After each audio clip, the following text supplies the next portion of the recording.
आता आहे ना, आपण भेंडीची भाजी बनवणार आहे, साधी आणि सिंपलच। मी छोटी छोटी आता कट करून घेतलेली भेंडीची भाजी।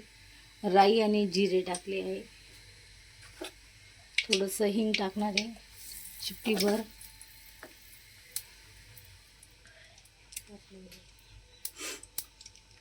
याच्यातच आता आहे ना, 1 मिनिट, लसणाची पेस्ट टाकणार आहे।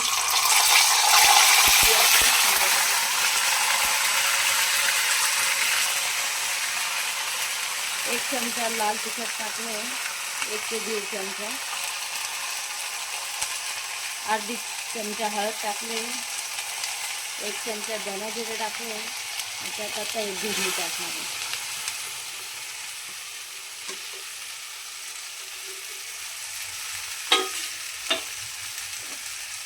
आणि त्याला आहे ना चांगलं मिक्स करून घेणार आहे व्यवस्थित।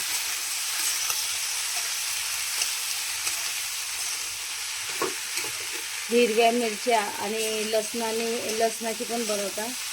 मी लाल तिखटाची केली आहे, लाल तिखट आणि लसणाची। सगळेजण म्हणतात भेंडी ही चिकट खूप होते, चिकट आवडत नाही। भेंडी खायला जरी आवडत असेल, चिकट लागली तर खात नाही। आज चिकट नाही होणार हे मी दाखवून देणार आहे, तर चिकट नाही होण्यासाठी काय करावं लागतं। आपण हे व्यवस्थित हलवलं आहे। स्वादनुसार मीठ टाकणार आहे आपण त्याच्यात।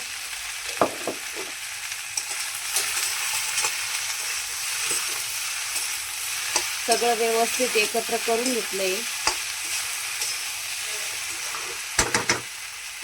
आणि आता याच्यात मी झाकण ठेवते करून 5 मिनिटं।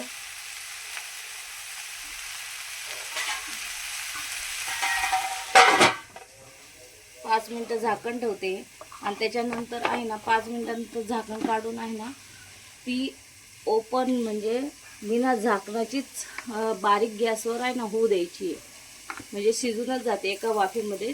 पण थोडी ड्राय करायची तिला, म्हणजे ती ना चिकट होत नाही। आता आपण 5 मिनिटासाठी भाजी वाफायला ठेवली ती, मग काही छानशी वाफ आली आता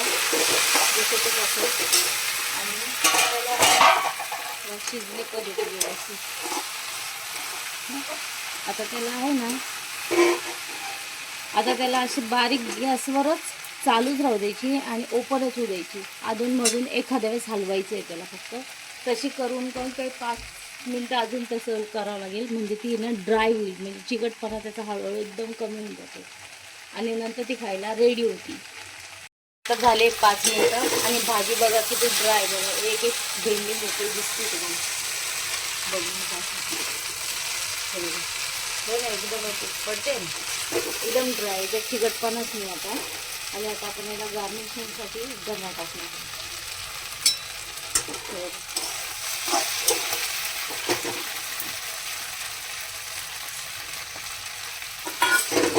व्यवस्थित थांबून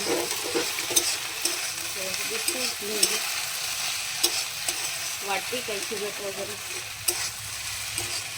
अशी भेंडी केली ना सगळ्यांना आवडते, त्याच्यात काहीच टाकलं की साधं सिंपल बनवलं आहे, तिखट वगैरे टाकून लसूण वगैरे टाकून। फक्त बनवण्याची पद्धत आहे की जेणेकरून एकदम ड्राय झाली तर कोणाला पण खाऊशी वाटते ती। डिशमध्ये काढून दाखवते मी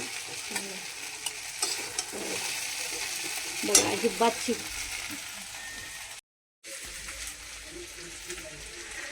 आणि त्याच्याबरोबर आहे ना माझ्या पोळ्या पण तयार। ही झाली आहे सकाळची तयारी माझी टिफिनची, भेंडीची भाजी आणि पोळी।